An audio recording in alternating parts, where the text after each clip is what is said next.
DC নিয়োগে জনপ্রশাসন মন্ত্রণালয়ের সিনিয়র সচিবের বিরুদ্ধে ভয়াবহ এক কেলেঙ্কারির তথ্য ফাঁস হয়েছে, যেখানে খোদ জনপ্রশাসন মন্ত্রণালয়ের চুক্তিভিত্তিক নিয়োগ পাওয়া সিনিয়র সচিব মোহাম্মদ মোখলেসুর রহমান এবং বিতর্কিত দুজন যুগ্ম মহাসচিব ডক্টর জিয়াউদ্দিন আহমেদ ও আলী আজম সরাসরি জড়িত থাকার তথ্য উঠে এসেছে। এবার সেই ঘুষের অভিযোগ তদন্তে ৩ উপদেষ্টাকে দায়িত্ব দেওয়া হয়েছে বলে জানিয়েছেন সমাজ কল্যাণ মন্ত্রণালয় এবং মহিলা ও শিশু বিষয়ক মন্ত্রণালয়ের উপদেষ্টা শারমিন এস মুর্শিদ। বৃহস্পতিবার সচিবালয়ে এক সংবাদ সম্মেলনে তিনি এ তথ্য জানান। ডিসি নিয়োগে ঘুষ লেনদেনের অভিযোগে সরকার তদন্ত করবে কিনা জানতে চাইলে উপদেষ্টা বলেন, অবশ্যই সরকার এটার তদন্ত করবে, কিন্তু এখানে দুটি জিনিস মিডিয়াকে মাথায় নিতে হবে।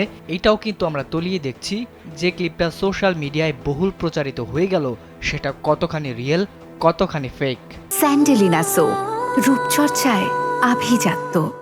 তিনি আরও বলেন, ইতোমধ্যে এ বিষয়ে তদন্ত করতে ৩ জন উপদেষ্টাকে দায়িত্ব দেওয়া হয়েছে। তারা হলেন ডাক, টেলিযোগাযোগ ও তথ্য প্রযুক্তি উপদেষ্টা, আইন উপদেষ্টা এবং স্বরাষ্ট্র উপদেষ্টা।